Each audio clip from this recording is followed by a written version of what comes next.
तो सरकार दो आलम सल्लल्लाहु अलैहि वसल्लम ने क़यामत से पहले क्या क्या होना है बयान फरमाया।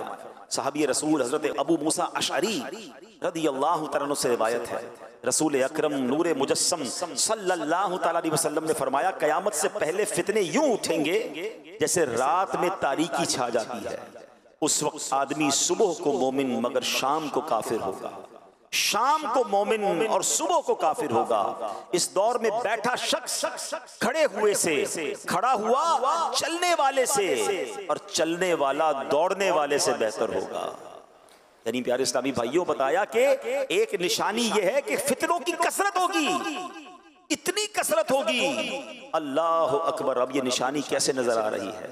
पूरी आबो ताप से ये निशानी पूरी होते हुए नजर आ रही है। कितने फितने हैं, अल्लाह अकबर। कहीं लादीनियत का फितना है, कहीं जनाब इस्लाम के खिलाफ साजिशें हो रही हैं, कहीं मुसलमानों को गैर मुस्लिम बनाने की प्लानिंग हो रही है, मुसलमान बच्चों के दीन और ईमान पर कहीं स्कूल कॉलेजेस में निसाब के जरिए हमले हो रहे हैं, दहरियत को फैलाया जा रहा है, माअज़ल्लाह। कहीं इस्लाम का नाम लेने वाले खत्म नबूवत के बारे में जनाब लोगों का जहन खराब करने की कोशिश कर रहे हैं। कहीं ऐसे हैं जो कलमा तो पढ़ते हैं मगर सहाबा के खिलाफ बातें करते नजर आ रहे हैं, कहीं ऐसे हैं जो कलमा पढ़ते हैं मगर अहले बैत अतहार के खिलाफ बात करते नजर आ रहे हैं। अल्लाह अकबर। इस्लामी लिबादा है, बात कुरान और हदीस की कर रहे हैं और ईमान पर डाका डालने की कोशिश हो रही है। गोया हर तरफ से फितनों का अंबार है और हम हैं कि गफलत में जी रहे हैं, टेंशन ही कोई नहीं है, सबकी सुननी है, सबके पास बैठना है, सबसे दोस्ती लगानी है। अरे जनाब कोई मसला नहीं, मसला है कयामत से पहले। आका फरमाते हाल क्या होगा? कोई सुबह को मोमिन होगा, शाम को काफिर होगा, शाम को मोमिन होगा, सुबह को काफिर होगा। यानी हर तरफ से ईमान के डाकू डाके डाल रहे होंगे। सैयदी आला हजरत इमाम अहले सुन्नत ने 100 साल पहले बात फरमाई थी। कहा सूना जंगल, रात अंधेरी, छाई बदली काली है, सोने वालों जागते रहियो, चोरों की रखवाली है। आंख से काजल साफ चुरा लें या वो चोर बला के हैं, तेरी गठड़ी ताकी है और तूने नींद निकाली है। क्या फरमाया? आंख से काजल चुरा लेंगे। कितना जबरदस्त मुहावरा इस्तेमाल किया। आंख के अंदर लगा हुआ काजल और सुरमा कौन चुरा सकता है? फरमाया ऐसे बला के चोर होंगे तुम्हें पता ही नहीं चलेगा और तुम्हारा माल ले जाएंगे, तुम्हारा ईमान ले जाएंगे, तुम्हारा अकीदा ले जाएंगे, क्योंकि इल्म दीन तो है नहीं, उलमाए किराम की सोहबत है नहीं, दीन पर पुख्तगी का जहन है नहीं, ईमान जनाब कितनी बड़ी चीज है उसकी हिफाजत की फिक्र ही नहीं है। ये सब कुछ हो रहा है और नबी पाक ने 1450 साल पहले कमोबेश बता दिया था कि ऐसे फितने होंगे। मगर क्या हम इस वक्त कॉन्शियस हैं? हम इसमें फिक्रमंद हैं कि मेरा ईमान बच जाए, मेरा अकीदा बच जाए? अच्छा जनाब मेरा बच गया, मेरे बच्चों का बच जाए। इतनी बड़ी तादाद में लोग यहाँ बैठे हैं, इनमें से बहुत सारे बड़ी उम्र के हैं, माशाल्लाह बचपन से दीनी माहौल में या जवानी में दीनी माहौल में आ गए। मगर आज का नौजवान कहाँ है? हमारी अपनी औलाद कहाँ है जो स्कूल कॉलेज और दोस्तों में सारा सारा दिन और रात घूम रहे हैं? उनके ईमान और अकीदे की कौन फिक्र करेगा? उन्हें कौन दीन की बात बताएगा? क्योंकि सोशल मीडिया का जमाना है, हर बंदे के हाथ में सोशल मीडिया है और सबकी सुनने का जहन बन गया है। याद रखिएगा कि ये ईमान छीनने की साजिशें हो रही हैं। हमें ईमान की हिफाजत करनी है, फितनों से अपने आप को बचाना है। अल्लाह अकबर। बुखारी शरीफ की हदीस सुनिए, इस हदीस से और समझ आएगा कि जब हर तरफ से फितने हो हमें क्या करना चाहिए। हमें साइड पर हो जाना चाहिए, फितनों की तरफ जाना नहीं है। नबी पाक फरमाते हैं, अल्लाह के आखिरी नबी रसूल हाशमी सल्लल्लाहु ताला अलैहि वसल्लम ने फरमाया, अनकरीब एक जमाना आएगा कि उस वक्त मुसलमान का बेहतरीन माल बकरी होगा। क्या होगा? बकरी होगा, ताकि बकरियां लेकर पहाड़ों और बारिश की जगहों की तरफ निकल जाए और फितनों से अपना ईमान बचा ले। अल्लाह अकबर। इस हदीस के तहत उलमा फरमाते हैं इसका मतलब यह है कि कुछ बकरियां हों, गारों की तरफ जाए, वहीं बकरियां चराए, उसी के दूध से अपना गुजारा करे और अपना ईमान बचा ले, यानी फितनों वाली जगह से दूर चला जाए। अल्लाह अकबर। अब इससे हमें आज के दौर में क्या सीखने को मिल रहा है कि जहां फितना है, जहां ईमान के जनाब खिलाफ साजिशें हैं, वहां हमें जाना ही नहीं है। हमें उस गली में क्यों जाना है कि जनाब वहां दीन छीनने का, अकीदा छीनने का डर है। मगर कहते नहीं जनाब मैं फलां को जरा सर्च तो करूं, उसे तो सुनूं, उसकी गली में जाऊं, उसकी बात तो सुनूं। हदीस क्या कह रही है कि बकरियां लेकर बंदा अकेला चला जाए, ईमान बचा ले। अगर आज दुनिया भर में ट्रेवल करना है, लोग उन मुल्कों में हिजरत करने के ख्वाब देख रहे हैं कि हम उन मुल्कों में जाएं, अपने बच्चों को भेजें ताकि थोड़े पैसे कमा कर लाए, थोड़ा जनाब दुनिया भर की डिग्रियां लेकर आए। अरे कभी सोचा कि बच्चा जाकर डिग्री तो ले आएगा, कहीं ईमान ना देकर आ जाए, यूरो और पाउंड्स तो लेकर आ जाएगा मगर दीन और ईमान ना चला जाए। सबसे पहले ईमान है मेरे प्यारे साथी। दुनिया भर में सफर करने वाले, माइग्रेशन के ख्वाब देखने वाले, दुनिया भर के वीजों की लाइन में लगने वाले, एक बात का तो फैसला करो, जिस मुल्क में जा रहे हो, जिस इलाके में जा रहे हो, क्या वहां दीनदार लोग हैं? क्या वहां जाकर मेरा और मेरी औलाद का, मेरी आने वाली नस्लों का ईमान महफूज रहेगा? इसकी कोई टेंशन नहीं है। बताओ उधर पैसे कितने मिलेंगे, उधर जनाब करेंसी कितनी मिलेगी, उधर पासपोर्ट कितना जल्दी मिलेगा, सिर्फ ये सोचना है। बिल्कुल इसी तरह अपने कारोबार, अपनी दोस्तियां करते वक्त, अपनी रिश्तेदारियां करते वक्त सोचिए। लोग कहते हैं खानदान बड़ा है, बच्ची बहुत खुश रहेगी, बेटे की फला खानदान में शादी हो जाएगी, जहेज बड़ा अच्छा आएगा, ताल्लुकात बड़े मजबूत हो जाएंगे, बड़े बड़े खानदान से हमारा जनाब, बड़े कबीले और बड़े जनाब सिटी के लोगों से हमारा रिलेशन हो जाएगा, बड़े ओहदे वाले लोग हैं जनाब, बड़ा नाम है इनका, नाम बड़ा है, घर बड़ा है, गाड़ियां बहुत हैं, पैसा बहुत है, ईमान है कि नहीं, अकीदा दुरुस्त है कि नहीं, कोई नहीं पूछेगा, कोई नहीं सोचेगा। अपनी बेटी जिसके हाथ में दे रहे हो, जिस खानदान वालों के साथ रिश्ता कर रहे हो, कभी सोचा कि उनका अकीदा, सहाबा, अहले बैत, खुद नबी पाक और अल्लाह के बारे में क्या है? अरे कमाते बहुत हैं, कौन चेक करेगा कि हलाल कमाते हैं या हराम कमाते हैं? अगर सूद का काम करने वाला है तो अल्लाह से जंग करने वाला है ना, है ना? हदीसों में सूद का काम करने वाला कौन है? जैसे उसने अल्लाह से जंग की, अरे जो रब से जंग कर रहा है तुम उससे रिश्ता कर रहे हो, उसने तो बर्बाद होना है। अल्लाह से जंग करके तो कोई नहीं जीत सकता ना, किसी को कोई टेंशन नहीं है। दुनिया का मनसब, दुनिया का पैसा, दुनिया का नाम, जनाब फेम चाहिए, पता है मेरा रिश्ता किससे हो गया है, ये बात करनी है, ये नाम चाहिए। ईमान की फिक्र कौन करेगा? ना करो ऐसा। काश ये बात हमारे जहन में बैठ जाए कि रिश्ता करना है, कारोबार करना है, किसी मुल्क में शिफ्ट होना है, इवन पाकिस्तान के किसी इलाके में मुझे माइग्रेट करना है, नया घर लेना है, पहले देखूं आशिकाने रसूल की मस्जिद करीब है कि नहीं, बच्चे पैदा होंगे तो मदरसा करीब है कि नहीं, जहां मेरे बच्चों का दीन, ईमान और अकीदा महफूज रहेगा। अरे आज मैं हूं, मेरे बच्चों को संभाल रहा हूं, कल मेरी आंखें बंद होनी है, मुझे दुनिया से जाना है, मेरे बाद मेरे बच्चों का क्या होगा, मेरे बच्चों के बच्चों का उस मुल्क और उस इलाके में क्या होगा, कोई नहीं सोच रहा। अच्छा, आज अच्छे खासे दीनदार लोगों को कहें कि यार आप फलां के साथ उठते बैठते हैं, तो आपका दोस्त बदअकीदा है, आपका दोस्त बेईमान है, आपका दोस्त माअज़ल्लाह गुस्ताखे सहाबा या गुस्ताखे अहले बैत है, और जनाब नबी पाक के बारे में, दीन के बारे में उसकी ख्यालात अच्छे नहीं है।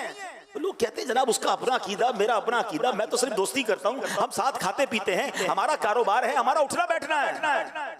मुझे एक बात बताओ, आपके वालिदैन को कोई गालियां दे, आपके माँ बाप को कोई बुरा भला कहे, क्या उसके साथ भी ऐसी दोस्ती लगाओगे? नहीं, उसका तो मैं मुंह देखना पसंद ना करूं, हैं? और सहाबा और अहले बैत के बारे में कैसी भी कोई बात कर ले, मेरा दोस्त बन सकता है? मिलना नहीं क़यामत के दिन, सहाबा को मुंह नहीं दिखाना है, इमाम हुसैन के कदमों में जाना नहीं है, पंजतन पाक की गुलामी नहीं इख्तियार करनी। क्या करोगे ये दोस्तियां? यानी इतना सब कुछ हल्का हो गया हमारे लिए कि दीन, ईमान, अकीदा, बिलीव्स कुछ भी नहीं, सिर्फ दुनिया की दोस्ती, सिर्फ थोड़े पैसे, सिर्फ थोड़े ताल्लुका। नहीं मेरे प्यारे इस्लामी भाई, सबसे पहले ईमान है। और याद रखिएगा, सोहबत असर लाती है। हाँ, बुरी सोहबत तुम्हें बुरा बना देगी, अच्छी सोहबत तुझे अच्छा बना देगी। अच्छों के साथ बैठें, आशिकाने रसूल के साथ बैठें, खौफे खुदा वालों के साथ बैठें, मजबूत मुसलमानों के साथ जिनका अकीदा और ईमान मजबूत है, उनसे दोस्ती करनी है, उनसे रिश्ता करना है, उनके साथ रहना है। हदीस पाक में तो फरमाया दुनिया वालों को छोड़ के गार में चला जाए, बकरियां लेके चला जाए, ईमान बचाए। हम ये तो नहीं कर रहे इस दुनिया में, लेकिन कम से कम बुरे लोगों से तो अलग हो जाएं, बुरे माहौल से तो अलग हो जाएं। और ये फितरों का दौर आ चुका है, हमें नहीं पता कि हमारे घर में, हमारी फैमिली में सबके पास मोबाइल है, कौन अपने मोबाइल पर क्या देख रहा है और किस तरह उसका ईमान छीना जा रहा है। सोने वालों जागते रहियो, चोरों की रखवाली है। खुदा की कसम, इस पुरफितन दौर में दावत इस्लामी एक ऐसी छतरी है, एक ऐसी अम्ब्रेला है। काश मैं अपने फैमिली, अपने बच्चे, अपने घर वालों को लेकर बस इस माहौल की, इस खूबसूरत छतरी के, अमीर अहले सुन्नत के फैजान की छतरी के नीचे आ जाऊं कि मेरा भी ईमान बच जाए, मेरे बच्चों का ईमान भी बच जाए, ये इसी माहौल में पले बढ़े, मेरी नस्लें भी यही रहें, ताकि किसी तरह आने वाली नस्लों के ईमान पर भी कोई ईमान का डाका ना डाल सके। ये करना किसकी जिम्मेदारी? हम सब की जिम्मेदारी है। हम ये तो फिक्र करते हैं कि जनाब घर बचा रहे, पैसे बच जाएं, अपनी प्रॉपर्टी महफूज रहे, हर चीज की हिफाजत की फिक्र करते हैं। सबसे पहले ईमान की हिफाजत की फिक्र करनी होगी। ऐ मेरे प्यारे इस्लामी भाइयों, कयामत की ये निशानी हमारे दरमियान है, हमें सोचना होगा। आइए एक और क़यामत की निशानी सुनते हैं। बुखारी शरीफ की हदीस है, रसूल ज़ीशान मक्की मदनी सुल्तान सल्लल्लाहु अलैहि वसल्लम ने फरमाया, क़यामत की निशानियों में से है इल्म उठ जाएगा, जहालत आम हो जाएगी। अल्लाहु अकबर, क्या ये निशानी नहीं आ गई है? कैसा इल्म उठ गया है? हकीकी इल्म कहाँ है? कौन कुरान पढ़ रहा है? कौन कुरान का तर्जमा और तफसीर पढ़ रहा है? कितने लोग हैं जो हदीस का इल्म जानते हैं? कितने लोग हैं जो किताबों से दोस्ती रखते हैं? आज किसके पास टाइम है जनाब? सारी सारी रात सोशल मीडिया पे गुजारने के लिए वक्त है। मोबाइल हाथ में दे दो, बैटरी खत्म हो जाएगी, पैकेज खत्म हो जाएगा, मोबाइल छोड़ने के लिए तैयार नहीं है। लोगों की आंखें और कान खराब होने लग गए हैं, इतना मोबाइल इस्तेमाल करना है। मुझे थोड़े अरसा पहले एक साहब मिले, अरबोपति हैं जनाब, बैरून मुल्क में रहते हैं। उनके हाथ पे पट्टी बंधी हुई थी। तो मैंने कहा खैरियत तो है, क्या हो गया? कहा डॉक्टर ने बताया मेरा इतना मोबाइल फोन का यूजेज है कि मेरे जो अंगूठे हैं और मेरी जो ये शहादत की उंगली है, इस पे जनाब दर्द होने लग गया है। उसने मुझे नई बात बताई और मैंने भी बात पे गौर किया। बात तो ठीक कह रहा है अंगूठा जो है ना रब ने क्यों बनाया है, इसका बहुत ज्यादा यूज नहीं है। आप देखिए हमारे पूरे दिन में हमारे अंगूठे का पहले इतना इस्तेमाल नहीं होता था, मगर जब से मोबाइल आया है हर वक्त जिसने मोबाइल यूज करना है सबसे ज्यादा जो इस्तेमाल हो रहे हैं वो थम्स इस्तेमाल हो रहे हैं। कहते मेरे थम्स में दर्द होने लग गया, पता चला कि इसके साथ कोई नस है, वो उसको प्रॉब्लम आने लग गई है। उन्होंने मना कर दिया मुझे मोबाइल फोन को, अब मैं दूसरी उंगलियों से मोबाइल फोन यूज कर रहा हूँ। यानी इतना यूजेज हो गया है कि लोगों की बॉडी के अंदर चेंज आने लग गया है। इंसान इस मोबाइल के साथ, गैजेट्स के साथ इतना यूज्ड टू हो गया है। लेकिन कुरान के साथ, इल्म के साथ, दीन के साथ, शरीयत के साथ बेसिक्स ऑफ दीन नॉलेज नहीं, दीन की नॉलेज नहीं पता है। नमाज पढ़ रहे हैं, नमाज के फर्ज कितने नहीं पता, नमाज की शराइत कितनी नहीं पता। अच्छा वुजू रोज कर रहे हैं तो वुजू के फराइज नहीं पता। मुसलमान बालिग हो गया, अब गुस्ल करना जरूरी है, अब जब भी उसको गुस्ल की जरूरत है, वाजिब हो गया गुस्ल, तो प्रॉपर गुस्ल नहीं करेगा तो जनाब पाक नहीं होगा। गुस्ल के फराइज नहीं पता। घर में किसी की मैयत हो जाए, जनाजा पढ़ना नहीं आता, मैयत को गुस्ल देना नहीं आता, जो बेसिक्स हैं। मैं बहुत डीपली नॉलेज की बात ही नहीं कर रहा। कुरान पढ़ना है, तलफ्फुज़ दुरुस्त नहीं है, मखारिज ठीक नहीं है, और जनाब दुनिया भर की नॉलेज है, दुनिया भर के सॉफ्टवेयर हैं, सारी सारी रात मोबाइल पर बैठना है। अब तो मोबाइल थक जाता है, बताता है कितना यूज कर लिया है। इतना टाइम इसके लिए है, दुनिया के लिए है, घूमने फिरने के लिए, स्पोर्ट्स के लिए है, सियासत के लिए है। टाइम नहीं है तो इल्म के लिए नहीं है। बताओ ना ये क़यामत की निशानी कैसे पूरी होती जा रही है कि इल्म उठ जाएगा और जहालत आम हो जाएगी। कुरान मजीद फुरकान हमीद में बनी इसराइल के वो लोग जो गुमराह हुए, उनको ईमान नसीब नहीं हुआ, उसके बारे में कुरान क्या फरमाता है? रीजन क्या बयान किया कुरान ने? एक सबब बयान किया, वमिनहुम उम्मियून ला यअलमूनल किताब इल्ला अमानी।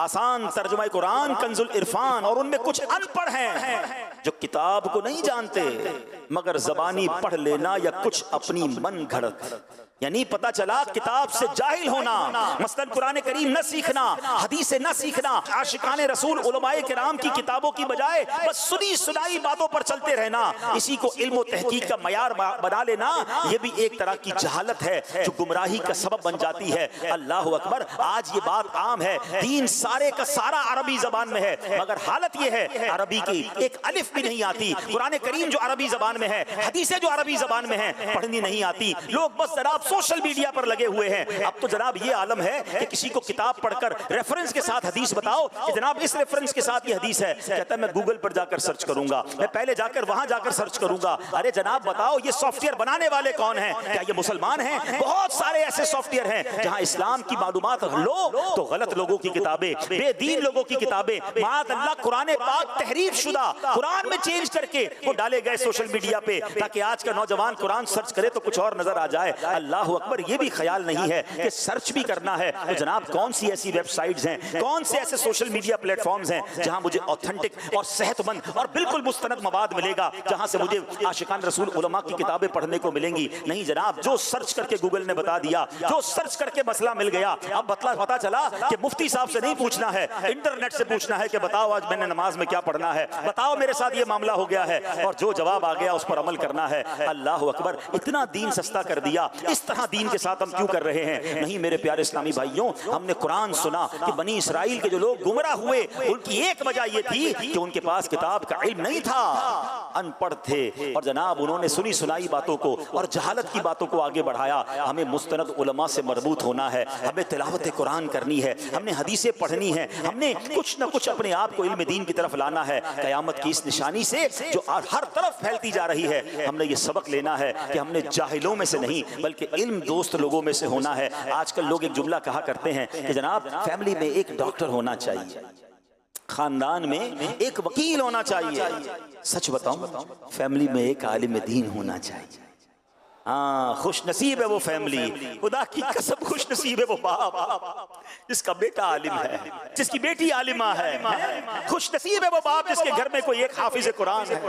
ऐसे अल्हम्दुलिल्लाह कितने खानदान दावत इस्लामी में मिलते हैं। कभी कभी तो रश्क आता है, एक बाप है 3 बेटे हैं, तीनों आलिम दीन हैं। एक बाप है 4 बेटे हैं, चारों आलिम दीन हैं। एक बेटा दारुल इफ्ता में है, कोई बेटा इमामत कर रहा है, कोई बेटा दीन का काम कर रहा है। कितना खुश नसीब है वो वालिद कि जिसके घर में बेटी आलिमा है। अल्लाह अकबर, हदीसों में आप फजाइल तो पढ़ें यार। दुनिया में कितनी लोग डिग्रियां लेने के लिए दिन रात भाग रहे हैं। यकीनन दावत इस्लामी वाले दुनियावी तालीम के खिलाफ नहीं है, मगर मुझे एक बात तो बताएं, पहले तो मैं मुसलमान हूं ना, मैंने नबी पाक का कलमा पढ़ा है। अरे जितनी कोशिश बच्चे की डिग्री के लिए करते हैं, जितनी कोशिश बच्चे को दुनिया की तालीम के लिए करते हैं, थोड़ा तो इल्म दीन सिखा दो। याद रखिएगा, मरने के बाद मेरा कोई बच्चा MBBS की किताब खोलकर, लॉ की बुक खोलकर या दुनिया की PhD की डिग्री लेकर मुझे इसाले सवाब नहीं करेगा। अगर मेरे बच्चे को कुरान पढ़ना आता होगा, अगर मेरी औलाद को हदीस और जनाब दुरूद पाक और दीन की बातें आती होंगी, तो वो मुझे मरने के बाद दुआओं में याद रखेंगे। मैं आपको एक सही मशवरा देना चाहता हूं, कम से कम एक काम कर दो, अपनी औलाद को जीते जी नमाजी बना जाना।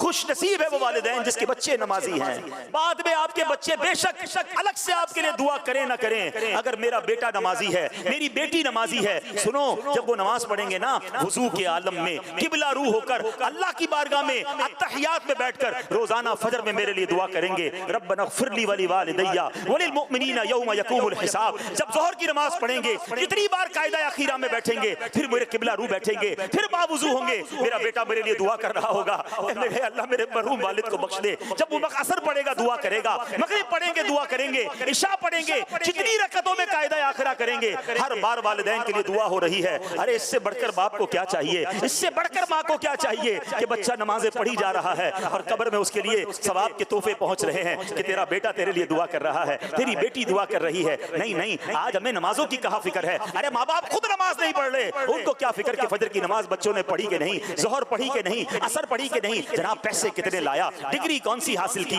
लोग बताते हैं मेरा बेटा जनाब फलां सॉफ्टवेयर, मोबाइल दो, अभी आपके मोबाइल में चीजें इंस्टॉल कर देगा। बड़ी अच्छी बात है, टेक्नोलॉजी आनी चाहिए, मगर क्या आपका बेटा कुरान पढ़ना जानता है? क्या आपकी औलाद कुछ हदीस के बारे में जानती है? सच्ची बात तो यह है, खुश नसीब वालिद कौन है पता है आपको?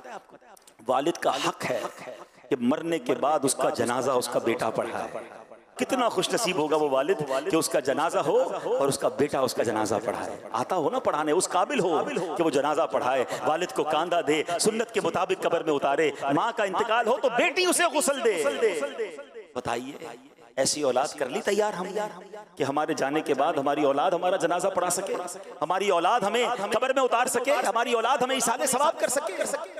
प्लीज इल्म दीन की तरफ आइए, खुद भी आइए, अपनी औलाद को भी लाइए, अपने घर वालों को भी लाइए। सुभान अल्लाह। फिर देखें दावत इस्लामी का माहौल, क्या इल्म दीन फैलाने का काम किया, किताबें लिखी गई, मदारिस बनाए गए, जामियातुल मदीना बनाए गए, ऑनलाइन मदरसे और जामियात बना दिए। दुनिया भर में जो लोग मुझे सुन रहे हैं, आप प्रैक्टिकली किसी मदरसे में नहीं जा सकते, प्रैक्टिकली जरा फिजिकली नहीं जा सकते, फैजान ऑनलाइन एकेडमी आपके लिए मौजूद है। ऑनलाइन अपनी मर्जी के टाइम के मुताबिक। मैं साउथ अफ्रीका में एक फैमिली से मिला, अल्लाह अकबर, उस घर में गालिबन 17-18 लोग थे, दादा भी थे, पोते भी थे, औरतें भी थी, मर्द भी थे। फरमाया उन्होंने 18 के 18 लोग सारे के सारे फैजान ऑनलाइन एकेडमी के स्टूडेंट हैं। हम सब क्लास पढ़ते हैं, कोई ना कोई कोर्स हमारे घर में हर कोई कर रहा है। सुभान अल्लाह, ये भी तो पॉसिबल है ना। मोबाइल सबको दिला दिया, मोबाइल सबके पास है। ये तो शायद हजारों लोग कहेंगे कि जब मैं घर में जाता हूं, घर के सारे अफराद मोबाइल यूज करते हैं, घर के सारे अफराद इंटरनेट यूज करते हैं। कितना मजा आए कोई वालिद कहे कि मेरे घर के सारे अफराद ऑनलाइन कुरान पढ़ते हैं, मेरे घर के सारे अफराद आलिम दीन बन रहे हैं और वो ऑनलाइन कोर्सेज कर रहे हैं। आपकी दावत इस्लामी ने क़यामत की इस निशानी में कि जब जहालत फैल रही है, इल्म उठाया जा रहा है, अल्लाह सलामत रखे अमीर अहले सुन्नत को इल्म फैलाने का क्या शानदार इंतजाम किया। खुद ये मदनी चैनल देखिए, हम टीवी खोलते थे जनाब, कभी नाच है, कभी गाने हैं, कभी फिल्में हैं, कहीं ड्रामे हैं, कहीं बेहयाई है। अल्लाह अकबर, मीडिया की तारीख में एक ऐसा चैनल आया कि जनाब जब भी मदनी चैनल खोलें, जब मदनी चैनल खोलें, कुछ देर के लिए ही मदनी चैनल देख लें, कुछ ना कुछ इल्म दीन सीखने को मिल रहा है, कोई नेकी की बात सीखने को मिल रही है, इश्क रसूल की बात हो रही है, कभी हमद बारी ताला है, कभी तिलावत कुरान है, कभी नात ख़्वानी है। अल्लाह अकबर, ऐसा चैनल मिल गया कि जिसको देखते जाएं तो इश्क रसूल में इजाफा होने लग जाता है। अल्हम्दुलिल्लाह ज़राए हैं, आज के दौर में भी हैं, हम इससे फायदा हासिल करने वाले बने, इससे मुस्तफीज होने वाले बने। अब आइए एक और हदीस सुनते हैं। क़यामत की निशानियां तो बहुत सारी हैं, ज़ाहिर है आज के एक बयान में मैं सारी निशानियां तो नहीं बयान कर सकूंगा, मगर जो बयान करता जा रहा हूं और उसके तहत जो मदनी फूल सुन रहे हैं उसको अपने दिल के मदनी गुलदस्ते में सजाते जाइए। अब जो निशानी बयान करने जा रहा हूं ना, ये भी बड़ी बहुत ज़्यादा आम हो गई है। नबी पाक अलैहिस्सलाम फरमाते हैं, बुखारी शरीफ की हदीस है, हज़रत अबू हुरैरा रज़ियल्लाहु तआला अन्हु हदीस के रावी हैं, अल्लाह पाक के आखिरी नबी मोहम्मद अरबी सल्लल्लाहु तआला अलैहि वसल्लम ने फरमाया, लोगों पर एक ऐसा ज़माना आएगा कि आदमी को इस बात की कोई परवाह ना होगी कि उसने माल हलाल जरिए से हासिल किया या हराम जरिए से। मशहूर मुफस्सिर कुरान मुफ्ती अहमद यार खान नईमी रहमतुल्लाहि तआला अलैह इस हदीस की शरह में फरमाते हैं, यानी आखिर ज़माने में लोग दीन से बेपरवाह हो जाएंगे, पेट की फिक्र में हर तरह फंस जाएंगे, आमदनी बढ़ाने, माल जमा करने की फिक्र करेंगे, हर हराम और हलाल लेने पर दिलेर हो जाएंगे, जैसा कि आजकल आम है। अल्लाह अकबर, बड़ा गौर कीजिए, ये क़यामत की निशानी तो सब आंखों से देख रहे हैं। टेंशन किसको है? रिश्वत ले रहा है कोई सूद ले रहा है, कोई नाप तोल में कमी कर रहा है, जो मुलाजिम हैं वो नौकरी करते हुए डंडी मार रहे हैं, आते नहीं मगर हाजिरी लगाते हैं, देर से आते हैं मगर पहले का टाइम लगाते हैं, किसी तरह बाहर काम से जाते हैं तो ज्यादा टाइम गुजार कर आते हैं, फिर कोई बहाना लगाते हैं। याद रखिए, मुलाजिम को भी अपना वक्त पूरा देना होगा। अगर बगैर किसी शरई मजबूरी के या शरई इजाजत के जनाब उसने वक्त कम दिया और इसकी बाकायदा पूरे मसाइल हैं, हो सकता है उसकी रोजी भी हराम हो जाए, झूठ बोलकर जनाब छुट्टियां ली जा रही हैं। कितने ऐसे मामलात हैं, किसी को टेंशन नहीं है जनाब, किस तरह हराम कमाने का जहन बन गया है। अब मोबाइल फोन पर तरह तरह की स्कीमें हैं, कोई सोच नहीं रहा कि मैं इसको क्लिक करूंगा, जनाब कोई कहता है इसको क्लिक कर दो, इस एप्लीकेशन पर इतने पैसे डालो, इतने मिल जाएंगे। एक बार भी दिमाग में ख्याल नहीं आता कि ये हलाल है या हराम है। किसी मुफ्ती साहब से तो पूछ लूं, बस पैसे आएंगे ना, बढ़ जाएंगे ना, बस बताओ कैसे आएंगे। हर तरफ एक ही शोर है कि कैसे पैसे मिले, स्कीमें चल रही हैं, किसी को कोई टेंशन नहीं है। सूद का नया नाम करके, सूद की नई पैकिंग करके तरह तरह की कंपनियां मार्केट में आ गई, किसी को टेंशन नहीं। कारोबारी लोगों से बोलो झूठ क्यों बोलते हो, कहते मैं अकेला क्यों ना बोलूं, पूरी मार्केट झूठ बोलती है, मेरा माल कैसे बिकेगा। अरे भाई मिलावट क्यों करते हो, अरे सिर्फ अकेला थोड़ी कर रहा हूं, सारे मिलावट कर रहे हैं, किसी को टेंशन नहीं। और यही तो कयामत की निशानी नबी पाक ने फरमाई ना, माल की फिक्र होगी, कोई नहीं सोचेगा कि हलाल से कमा रहा है या हराम से कमा रहा है। ए हराम कमाने वालों, याद रखिए, जिसके पेट में हराम का लुकमा जाता है ना, 40 दिन तक उसकी दुआएं कबूल नहीं होती, इबादतें कबूल नहीं होती। लोग कहते हैं कि यार दुआ कबूल नहीं हो रही, टेंशन खत्म नहीं हो रही, बरकत नहीं हो रही, घर में टेंशनें बहुत हैं, पैसे बहुत हैं, सुकून नहीं है। सोचो तो सही, हलाल है या हराम है? आप अपने बच्चों को कोई हराम तो नहीं खिला रहे।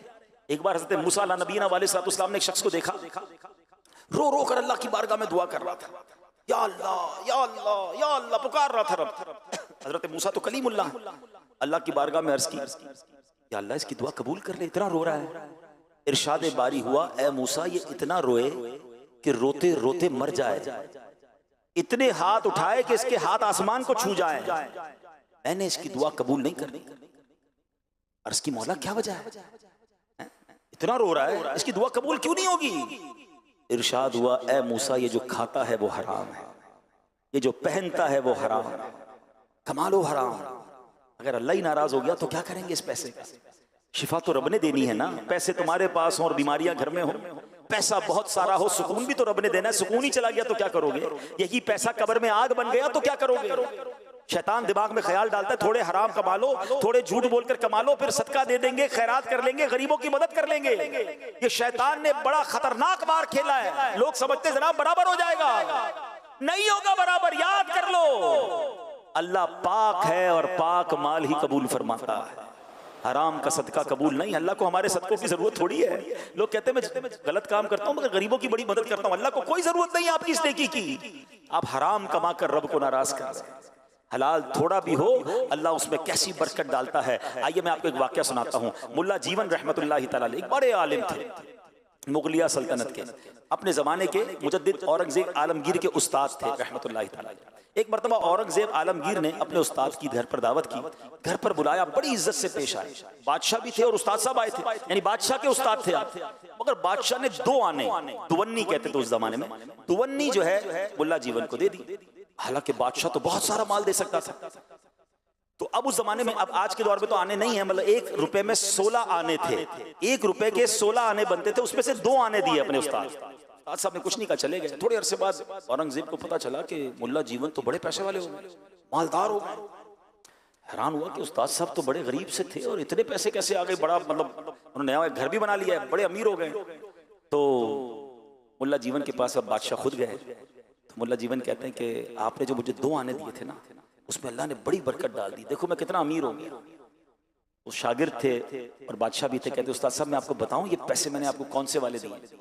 अपने बंदे को कहा जाओ फला जगह से बनिया जो गल्ले का ताजिर है उसको लेकर आओ। वो उसको बुलाया तो बादशाह का हुक्म हुआ कि कहा कि 1 साल में तुमने किस किस को पैसे दिए खाता खोल कर बताओ।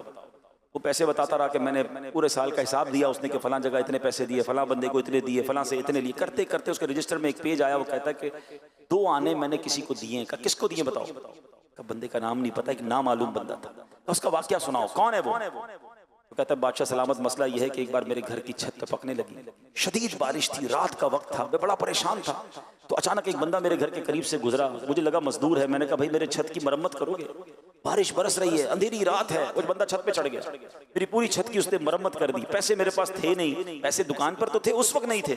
मैंने कहा भाई 2 आने अभी ले जाओ, बाकी जब सुबह आना मजदूरी अपनी ले जाना, काम तुमने बड़ा कमाल का किया। तो मजदूर ने कहा कि बस मुझे कुछ और नहीं चाहिए, यही काफी है। वो 2 आने लेकर चला गया। अब बादशाह ने कहा ठीक है आप वापस चले जाओ। वो गल्ले का ताजर वापस चला गया।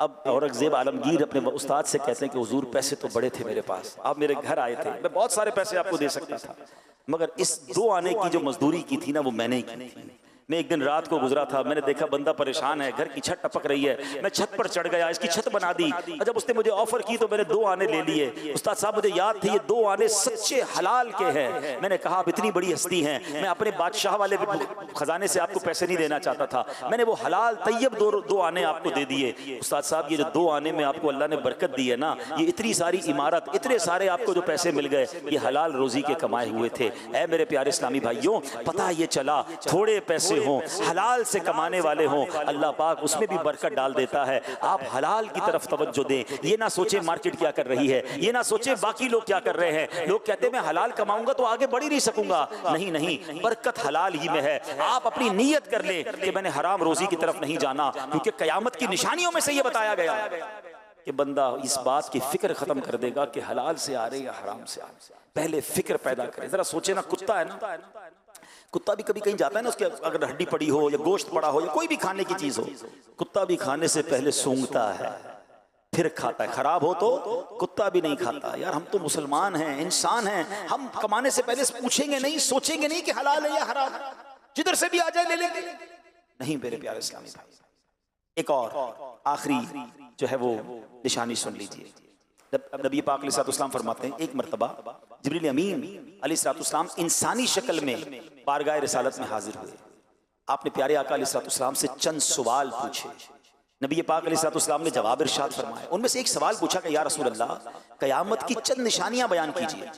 प्यारे आका अलैहिस्सलाम ने एक निशानी बताते हुए फरमाया, अनतलिदल अमतु रब्बतहा, यानी कयामत की निशानियों में से एक निशानी यह है कि औरत अपने आका को जन्म देगी। औरत अपने आका को जन्म देगी। उलमाए किराम ने इसका मतलब ये बताया। अब देखिए ये उलमाए किराम कितनी कमाल की हस्तियां हैं। हम जैसा नॉर्मल आदमी हदीस पढ़े तो समझ ही नहीं आती कि औरत आका को कैसे जन्म दे। लोग कहते खुद ही कुरान पढ़ लो, खुद ही हदीस पढ़ लो, क्या जरूरत है उलमा की? अरे उलमा नहीं होंगे तो समझाएगा कौन हमें? इसको इंटरप्रेट कौन करेगा? इसकी शरह कौन बयान करेगा? इस एक हदीस का माना देखिए कि शानदार अंदाज में शारिहीन ने लिखा। उलमा कहते हैं कुर्बे कयामत जब होगी तो माँ बाप की कदर बिल्कुल नहीं होगी। औलाद अपने वालिदैन पर ऐसे हुक्म चलाएगी कि वालिद गुलाम होगा, माँ गुलाम होगी, जैसे औलाद आका है। इसका मतलब यह है कि बच्चे माँ बाप के आका बन जाएंगे और माँ बाप को गुलाम बनाएंगे। सच बताओ क्या आज ये हाल नहीं हो गया? माँ बाप से किस तरह औलाद बात कर रही है। आज बड़े होके बूढ़े माँ बाप को बेटा कहता है अब्बू आपको नहीं पता, बेटी कहती है अम्मी आपको क्या मालूम, खामोश बैठे, आपको जमाने के बारे में नहीं पता। बेटा कहता है मेरे पैसे हैं, मैंने कमाए हैं, अब्बू आपने क्या किया मेरे लिए। आज उसूल यकीन मानिए उलमा ने किताबों में लिखा, हदीसों की शरह के तहत लिखा कि माँ बाप का अदब यह है कि बेटा बाप के आगे ऐसे रहे जैसे गुलाम आका के आगे रहता है। बेटा हर वक्त इस फिक्र में रहे और तैयार रहे कि आका का हुक्म होगा तो गुलाम की तरह अपने वालिद की खिदमत करूं। हक तो यह है बेटे के ऊपर वालिद का, मगर बदकिस्मती यह है कि आज बूढ़ा बाप बेटे का गुलाम बना हुआ है। ऐसा हाल नहीं किया औलाद ने है? आज बाप को कहते मेरे पास टाइम नहीं है, आज बाप बेटे से कहता है बेटा थोड़े पैसे दे दो, बेटा कहता है टाइम नहीं है, बेटा मेरा फला काम कर दो, अब्बू मेरे पास टाइम नहीं है, अपनी फिक्र खुद करो, मैं नहीं करता तुम्हारे लिए। अल्लाह अकबर, इस औलाद को मरना नहीं है, अल्लाह को जवाब नहीं देना, इस तरह अपने वालिदैन के साथ हाल किया गया है। सुनिए कुरान मजीद फुरकान हमीद में किस वाज़े अंदाज में वालिदैन के हुकूक बयान हुए। अल्लाह कुरान में फरमाता है अनिश्कुर ली वली वालिदै का, कि मेरा और अपने वालिदैन का शुक्र अदा करो।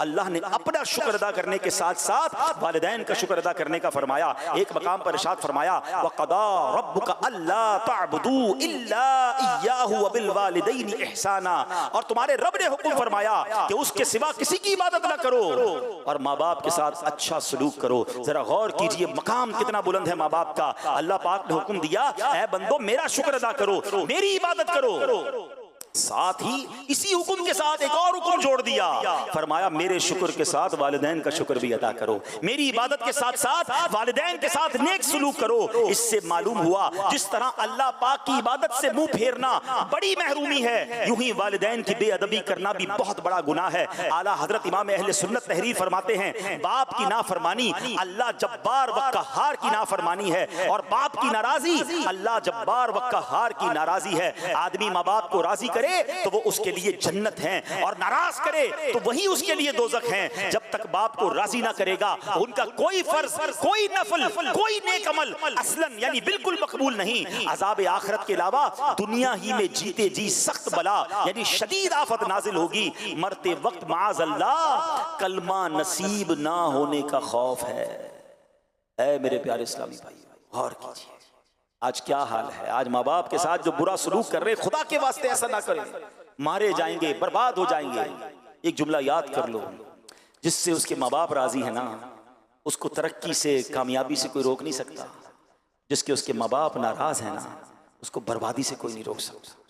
खुदारा अपने माँ बाप की कदर कीजिए, पूछो उनसे जिनके माँ बाप चले गए। हाँ आज माँ बाप से बात करनी हो तो कब्रिस्तान जाना पड़ता है। आप खुशनसीब हो आपके साथ वालिदैन हैं। अरे माँ बाप हाथ उठाएं तूफान टल जाते हैं, बलाएं टल जाती हैं, बड़े बड़े पहाड़ रास्ते से हट जाते हैं। कितनी मुश्किलें आपके साथ, कितनी परेशानियां, क्यों नहीं बैठते माँ बाप के कदमों में, क्यों नहीं कहते उनको हाथ उठाओ। पूछो उनसे जिनके माँ बाप चले गए। मुश्किल सर पे आती है, बंदे को याद आता है माँ होती तो दुआ करवाता, वालिद होता तो मैं उससे दुआ करवाता। अरे आज तुम्हारे पास तुम्हारे माँ बाप हैं, बैठो उनके कदमों में करवाओ दुआएं, तुम्हारे मुश्किलें कैसे आसान होंगी। हजरत मूसा अला नबीना अलैहिस्सलाम एक बार चलते चलते आपको कुछ थकावट महसूस हुई, आप चाह रहे थे कि सफर आसान हो जाए। अल्लाह पाक ने वही भेजी, ऐ मूसा करीब एक पहाड़ है वहां तशरीफ ले जाइए, उस गार में एक शख्स होगा वो आपके लिए सवारी का इंतजाम कर देगा। हजरत मूसा अल्लाह के नबी हैं, कलीमुल्लाह हैं, अल्लाह चाहता तो हवा के जरिए आपको सफर करवा देता, खुद सवारी का इंतजाम फरमा देता। आपको एक बंदे के पास क्यों भेजा। आप गार में जाते हैं, उस शख्स के पास जाकर जैसे ही गए तो उस शख्स ने अभी आपको पहचानता भी नहीं था। आपने फरमाया मुझे सवारी चाहिए। उस शख्स ने फौरन बादल को हुक्म दिया, ऐ बादल नीचे आओ। बादल नीचे आया, उस बादल को शख्स ने हुक्म दिया कि इनको उनकी मंजिल तक पहुंचा दो। सुभान अल्लाह, हजरत मूसा उस बादल पर सवार हुए और हजरत मूसा हैरान हुए और जनाब वो सफर कंप्लीट हो गया। आपने अल्लाह की बारगाह में अर्ज की मौला ये बंदा कौन है जिसकी दुआ से बादल नीचे आया, बादल ने मुझे मंजिल तक पहुंचा दिया। सुनिए अल्लाह की बारगाह से इरशाद हुआ, ऐ मूसा ये अपनी माँ का फरमाबरदार है, इसने अपनी माँ की बड़ी खिदमत की है। जब आखिरी वक्त आया ना तो इसकी माँ ने इसको दुआ दी थी, बेटा मैं तुमसे राजी हूँ, अल्लाह पाक भी तुमसे राजी हो। अल्लाह फरमाता है मूसा मैं इससे राजी हो गया हूँ। अल्लाह ने फरमाया मूसा मैं इससे राजी हूँ। अब अगर ये बंदा दुआ करे कि या अल्लाह सुर्ख पहाड़ को सिया कर दे या सिया को सुर्ख बना दे, ऐ मूसा मैं अब इसकी ये दुआ भी कबूल कर लूंगा। माँ राजी थी ना, रब भी राजी हो गया, और जब रब राजी हो गया फिर तुम्हारे काम सीधे हो जाने हैं। जिसको देखो कोई बीमार है, कोई कर्जे में है, कोई टेंशन में है, कोई प्रॉब्लम में है, हर तरफ दौड़े हो दुआएं करवाने। अरे माँ घर में बैठी है उसकी दुआ ले लो ना।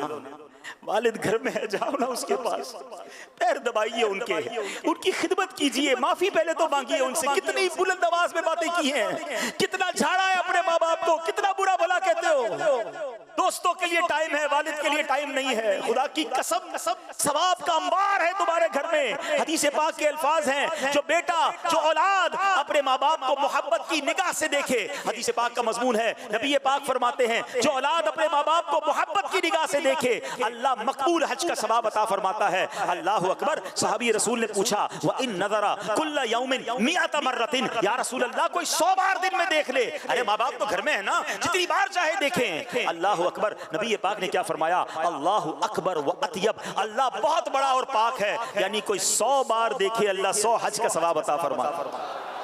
तुम्हारे घर में इतना बड़ा सवाब मौजूद है, अब मुझे बताओ, देखने पर हज का सवाब है, पैर दबाने पर कितना सवाब होगा, व्हील चेयर चलाने पर कितना सवाब होगा, उनके लिए दवाई लाने पर कितना सवाब होगा, माँ और अब्बू के लिए उनके मनपसंद कभी बाहर से खाना लाने का कितना सवाब होगा, रात को उनकी पुकार पर खड़े होकर लब्बैक कहने का कितना सवाब होगा। जरा सोचो तो सही, वो बेटियां जो माँ की खिदमत नहीं कर रही, अरे यही बूढ़े माँ बाप हैं जिन्होंने हमारी गंदगियां साफ की हैं, यही वो बूढ़े माँ बाप हैं जिन्होंने उंगली पकड़कर हमें चलाया है। आज इनको चलने की जरूरत है, तुम दूर जा रहे हो, आज उनको तुम्हारी जरूरत है, तुम्हारे पास टाइम नहीं है। वो कहते हैं ना कि 2 माँ बाप मिलकर 11-11, 10-10 बच्चे संभाल लेते हैं, 11 बच्चों से मिलकर 2 माँ बाप नहीं संभाले जा। खुदा के वास्ते ये मत करो, ये तुम्हारे लिए बहुत बड़ी नेकी है। ये फिर कहता हूँ, बड़े खुशनसीब हो तुम्हारे जिसके पास माँ बाप है। You are so lucky. पूछो उनसे, जिनकी माँ चली गई, जिनके वालिद चले गए, दिल चाहता है बात करने को। सही बताओ, मेरी बातें बाद में आपको याद आई। माँ बाप सबसे ज्यादा पता है कब याद आते हैं, कि जब कोई अल्लाह पाक बहुत बड़ी खुशी दे देना, कोई बड़ी नेमत दे दे, कोई घर मिल जाए, कोई चीज अचीव हो जाए, फिर याद आती है कि माँ होती ना तो देखती कितना खुश होती। आज अल्लाह ने ये इज्जत दी है, आज अल्लाह ने ये नेमत दी है, मगर वालिद नहीं है, होता देखता तो कितने खुश होते। दौलत का है अंबार मगर तेरी कमी है। फिर बड़े याद आते। दूसरे पता किस मौके पर याद आते, जब कोई मुश्किल आ जाए, कोई परेशानी आ जाए, कोई तूफान आ जाए, कोई सर पर बला पड़ जाए ना, फिर बहुत याद आते हैं माँ बाप। काश माँ होती तो मैं माँ के पास जाता, कहता माँ फंस गया हूँ, माँ फला मुश्किल में हूँ, हाथ उठा दे, और माँ हाथ उठाकर दुआ करती, सीने लगाती, तूफान टल जाता। वालिद सिर्फ ये कह देता था ना कि बेटा घबरा नहीं, मैं हूँ। यही बहुत था। खुदा की कसम ये बहुत है। वालिद साहिबान होता है, दरख्त होता है। दरख्त आपने देखा है, दरख्तों के जो ऊपर के पत्ते होते हैं ना, सारे मैले भी होंगे और गर्म भी होंगे। मट्टी भी वो लेते हैं, धूप भी वो लेते हैं, और नीचे बैठने वाले को साया देते हैं। वालिद ने हमेशा धूप अपने ऊपर ली थी, टेंशन सारी अपने ऊपर ली थी। हम पर मट्टी नहीं आने दी, हम पर धूप नहीं आने दी, हम पर बलाएं नहीं आने दी, कि मेरा बेटा सुकून से रहे, मैं संभालूंगा। अगर आज उसी वालिद को तुम्हारी जरूरत है और कहते हो टाइम नहीं है, उन्हें दुखी करते हो, ना करें ऐसा। काश की बातें समझ आ जाए। अल्लाह हमें वालिदैन की कदर करने वाला बना। जिनके वालिदैन चले गए ना, आज भी आप उन्हें खुश कर सकते हैं। हाँ, आज भी आप उनकी रूह को खुश कर सकते हैं, उनको कब्र पे खुश कर सकते हैं। नेकियां कीजिए, और उन्हें एहसास होगा कि मेरा बेटा भूला नहीं है, मेरी बेटी भूली नहीं है, मुझे हर रोज कुछ ना कुछ, हर 2 दिन बाद कुछ ना कुछ नेकी पहुंचा रहा है। मगर जो माँ बाप के दुनिया से जाने के बाद भी नमाज नहीं पढ़ रहे, जो माँ बाप के दुनिया से जाने के बाद भी हराम जिंदगी गुजार रहे, सोचो कितनी तकलीफ हो रही है। यानी जिंदगी में भी उन्हें सुख नहीं पहुंचाया तुमने, और मरने के बाद कब्र में भी वो तकलीफ में है। ना करें ऐसे। अल्लाह पाक मुझे और आपको जो बातें सुनी उसे याद रखने, अमल करने, दूसरों तक पहुंचाने की तौफीक अता फरमा। कयामत की तैयारी करने की तौफीक अता फरमा। उस दिन की रुसवाई से बचाए। एक दुआ करते रहा करो माँ बाप के लिए कि अल्लाह मुझे और मेरे माँ बाप को, मेरे घर वालों को, बीवी बच्चों को, हमारे पूरे घराने को अल्लाह कयामत के दिन अपने अर्श का साया नसीब फरमा। माँ बाप चले गए ना, अब ये दुआ किया करो, अल्लाह मेरे माँ बाप को मुझे जन्नत में मिलना नसीब फरमा। माँ बाप अभी भी अल्लाह उन्हें राहत में रखियो, और मुझे अपने माँ बाप के कदमों में, नबी पाक के कदमों में, सहाबा अहले बैत के साथ जन्नत में जगह। तो ये सारे काम हमने करने हैं ताकि कयामत के दिन की रुसवाई से बचे। अल्लाह पाक अमल करने की तौफीक दे। सल्लल्लाहु अलैहि वसल्लम।